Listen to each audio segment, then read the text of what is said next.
here today on Fearless Marriage. I'm Joseph. And I'm Lois. And we're here today to talk about a topic that confronts a lot of people early on in their marriage and also veteran couples. Today we're talking about...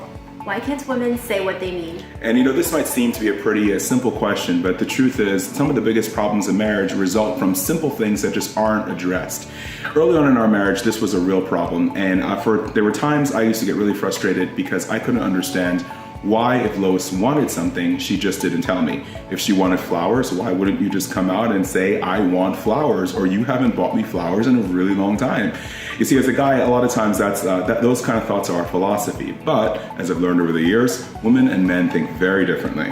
They do, and as wives, we tend to think in a more, giving clues or cues non-verbally to our husbands, expecting them to understand, and that's not always something that they can understand. Not that men are dense, we're really not, but the simple thing is that we just think differently. And what we've come to realize through the years is that both husbands and wives need to find what we call a marriage mutual ground.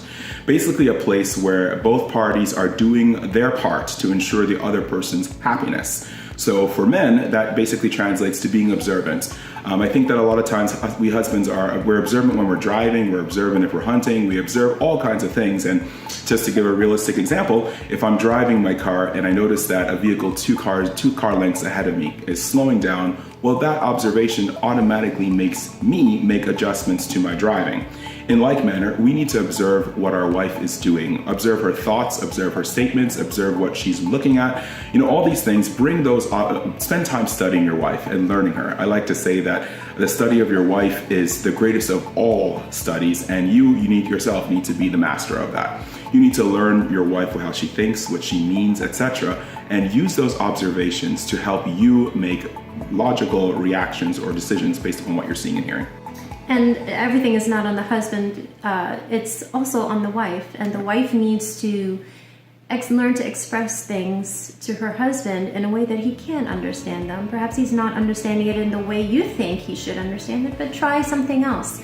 Don't get down about it just because he doesn't understand the way that you're trying to express it. Just try a different way. So the reality is that both couples, both husband and wife, need to work together to find a solution, a way of communicating one with the other, to on her part, expressing the needs that are in her life in a way that he can relate or connect to or understand, and on his part, work in a way to be very observant as to what your wife is saying and doing, so that you're making sure you're making her happy. Yes. If you have a happy wife, you're a happy man.